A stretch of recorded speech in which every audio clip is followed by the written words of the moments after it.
Nathaniel Taylor. You won't believe this, one of the smoothest, funniest, and coolest characters on 1970 seconds television almost never became an actor at all. In fact, before he was dropping witty one-liners and stealing every scene, he was wiring lights and fixing circuits as an electrician. Yeah, you heard that right. No training, no Hollywood dreams, just a guy with a toolbox. And yet, he somehow became one of the most unforgettable faces of classic TV. Now let me take you back to where it all started. Nathaniel Taylor was born on the 31st of March 1938 in St. Louis, Missouri. This was the middle of the Great Depression, a time when life wasn't easy for anybody, but especially for a black family trying to get by. He grew up with two brothers, Richard and Eugene, and three sisters, Betty, Mary, and Rose. In that household, you had to be quick with your wit if you wanted to survive the teasing. And young Nathaniel figured out pretty fast that making people laugh could get you out of trouble. That skill, those family dynamics, would later shape the way he fit so naturally into TV families. But here's the twist. Acting wasn't even on his radar. By the late 60 seconds, Nathaniel had moved to Los Angeles. Not chasing fame, not hustling auditions. He was working as an electrician for the Performing Arts Society of Los Angeles, just making an honest living. Then fate stepped in. Larry Clark, a mentor at PASLA, noticed something special about him. The way he carried himself, the rhythm in his voice, that unteachable cool. Clark urged him to read a few lines. Nathaniel probably thought, "Man, you're crazy. I fix wires. I don't read scripts." But when he gave it a try, the charisma was undeniable. That little experiment got him in front of Red Foxx, the comedy legend himself. And when those two St. Louis guys started talking, they clicked instantly. Same background, same rhythm, same street smarts.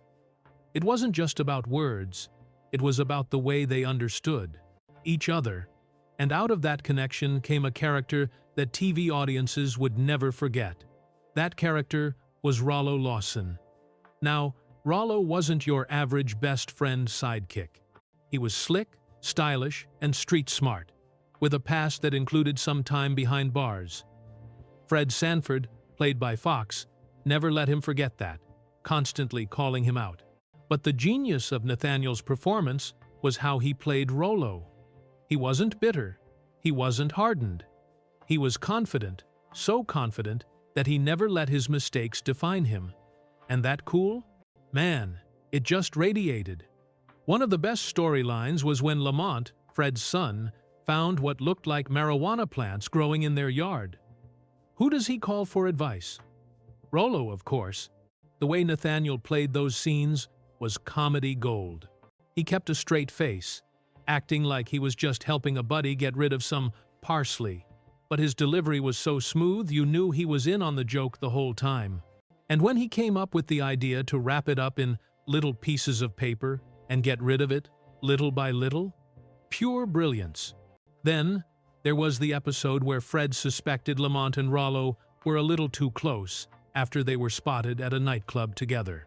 The way Nathaniel leaned into the humor, crossing his fingers and saying, "Me and Lamont are tight, man," just like that, completely innocent, but totally misunderstood, was just another example of how he could turn a simple line into a laugh-out-loud moment.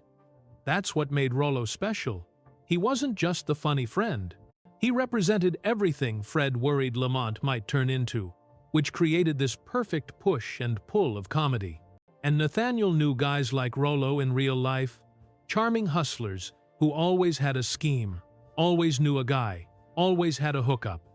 They weren't villains, they were survivors. Between 1972 and 1977, Nathaniel Taylor appeared in 32 episodes, making Rollo Lawson a staple of the show. And unlike most side characters, he didn't just pop in and out. He elevated the whole story. Even after the series ended, he brought Rollo back for the spin-off. But Nathaniel wasn't just Rollo. He also made his mark in films. In Trouble Man, 1972, he showed he could handle drama. In Willie Dynamite, 1974, he played Sugar in a cult classic that proved he had range. And in Passing Through 1977, directed by his mentor Larry Clark, he took on a serious role as a jazz musician and ex-con, showing just how deep his talent really went. Television kept calling too.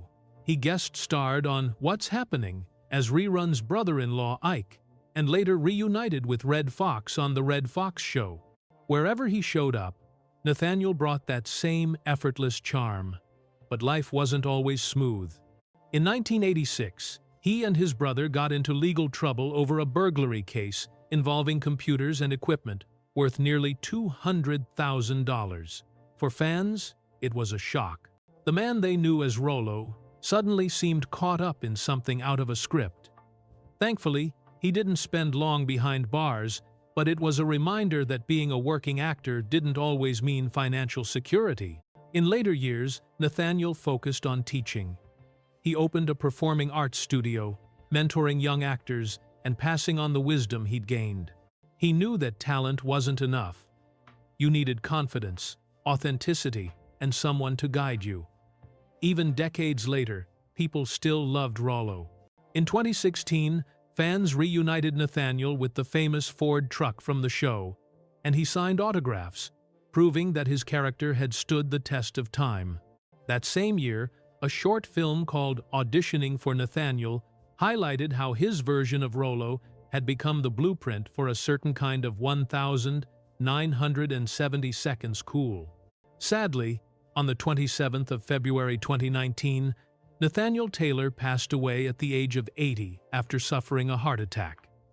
His net worth wasn't huge, around $300,000, but his legacy? Priceless. Fans flooded social media with memories and quotes, proving just how much he'd meant to them. His son, Kaede, summed it up perfectly. Just to be on TV as a black man, it was an honor. It was an honor for people to remember him. From electrician to actor, from fixing wires to fixing punchlines, Nathaniel Taylor's journey was anything but ordinary. He may never have been a household name like Red Foxx, but he became something even more lasting, a cultural icon who showed that the best performances come straight from truth. So, next time you're watching those classic reruns, and Rollo Lawson strolls in with that confident walk and sly smile, remember, you're not just watching a character. You're watching the cool, authentic spirit of Nathaniel Taylor himself. If you enjoyed this story, don't just sit there, drop a like, share it with someone who loves classic TV, and subscribe for more stories about the legends who shaped entertainment history. Because trust me, there's plenty more where this came from.